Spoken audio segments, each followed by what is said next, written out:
Welcome to lesson 12. Prologue. In the previous lesson we discussed about Kepler's law of planetary motion. In this lesson we will see about size, temperature, distance, mass and atmosphere. Distance of a heavenly body in the solar system. The distance of a planet can be accurately measured by the radar echo method. In this method, radio signals are sent towards the planet from the radar. These signals are reflected back from the surface of the planet. The reflected signals or pulses are received and detected on Earth. Distances S equal to Ct by 2, where T is time taken, C is velocity of light. Diagram is given, you can go through it. Next one is size of a planet. We can see through optical telescope the planet. Q is the angle between two extreme points A and B of planets. Angle theta is called angular diameter of the planet. The linear diameter d of planet is then given by d equal to distance into angular diameter, d equal to s into theta. You can see the diagram. Video is given here. Please watch it.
Next is surface temperatures of the planets. Planet reflects the sun's light. Only a fraction of solar radiation is absorbed and it heated up the surface of the planet. Then it radiates energy. We can determine surface temperature T of a planet by using Stephen's law of radiation, which is E equal to sigma T power 4, where sigma is the Stephen's constant. E equal to radiant energy emitted. In general, temperature of planets decreases as we go away from the sun. Planets further away from sun will be colder. Day temperature of Mercury is maximum, that is 340 degree Celsius. Pluto is minimum, that is minus 240 degree Celsius. Venus is an exception as it has very thick atmosphere of carbon dioxide. This acts as a blanket and keeps its surface hot. So Venus temperature is 480 degrees Celsius, very high. Video is given here. Please watch it.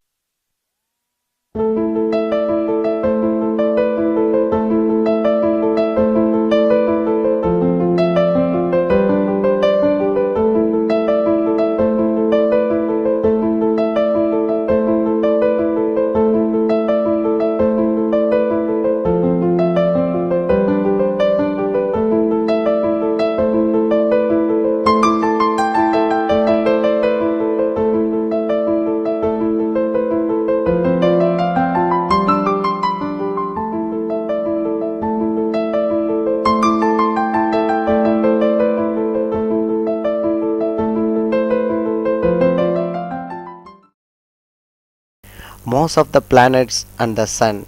Earth revolves around the sun. Moon revolves around the earth. The centripetal force required by the lighter body to revolve around the heavier body is provided by the gravitational force of attraction between the two.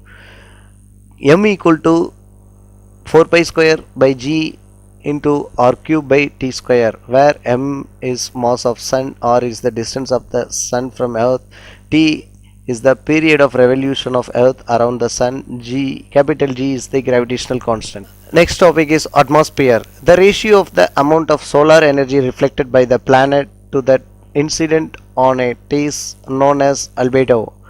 There exists atmosphere in planets. The albedo of Venus is 0.85. It reflects 85% of incident light, higher than others. So it should be covered with thick layer of atmosphere. Similarly, Earth, Jupiter, Saturn, Uranus and Neptune have high albedos, which indicates that possess atmosphere. Mercury and Moon reflect only 6% of sunlight. It indicates that they have no atmosphere. Recently it is confirmed. There are two factors which determine whether the planets have atmosphere or not. One is acceleration due to gravity. Second one is surface temperature of planet. In Moon, G is very small, that is 1/4 of the Earth, so escape speed is very small. And Mercury has a larger value of G than Moon, yet no atmosphere on it. Video is given here. Please watch it. Earth's atmosphere.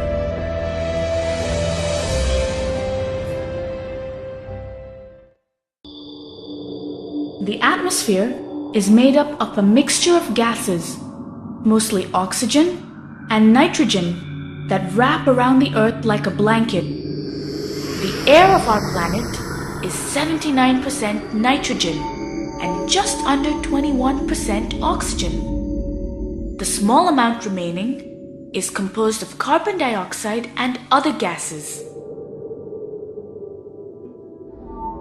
Without the atmosphere, we will not be able to live here. Those gases protect us by blocking out dangerous rays from the sun and making Earth a perfect habitat for plants and animals. The Earth's atmosphere has 5 layers: troposphere, stratosphere, mesosphere, thermosphere, and exosphere.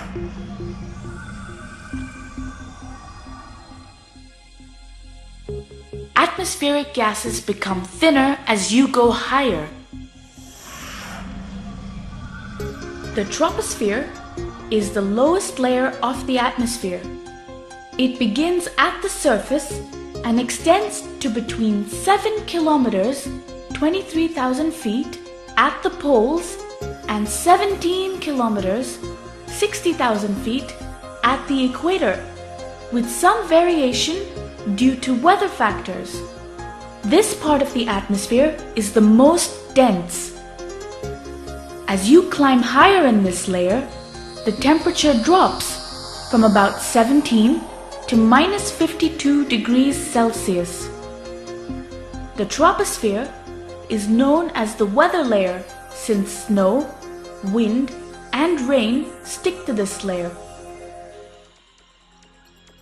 The stratosphere starts just above the troposphere and extends to 50 kilometers, 31 miles high.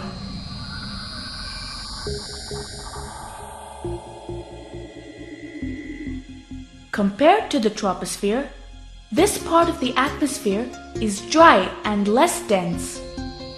The temperature in this region increases gradually to -3 degrees Celsius due to the absorption of ultraviolet radiation. The ozone layer, which absorbs and scatters the solar ultraviolet radiation, is in this layer. 99% of air is located in the troposphere and stratosphere. The mesosphere starts just above the stratosphere and extends to 85 kilometers, which is 53 miles high. In this region, the temperatures again fall as low as -93 degrees Celsius as you increase in altitude. The chemicals are in an excited state as they absorb energy from the sun.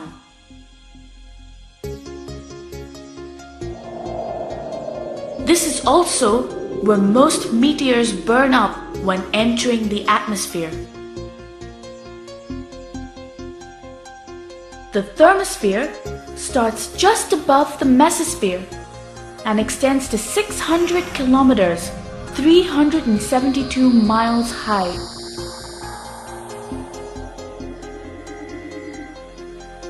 The temperatures go up as you increase in altitude due to the sun's energy. Temperatures in this region can go as high as 1,727 degrees Celsius. Chemical reactions occur much faster here than on the surface of the Earth. This layer is known as the upper atmosphere. The thermosphere also includes the ionosphere, a region which is filled with charged particles. The exosphere starts 500 kilometers above the Earth and is the highest layer. It starts at the top to the thermosphere and continues until it merges with the interplanetary gases, or space.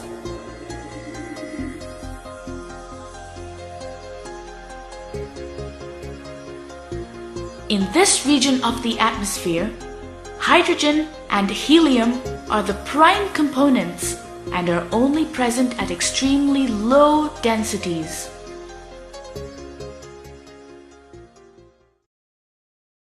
In addition to that, points to remember area is given. There are some points given. Please go through it, followed by evaluation part. Please answer it. Thank you.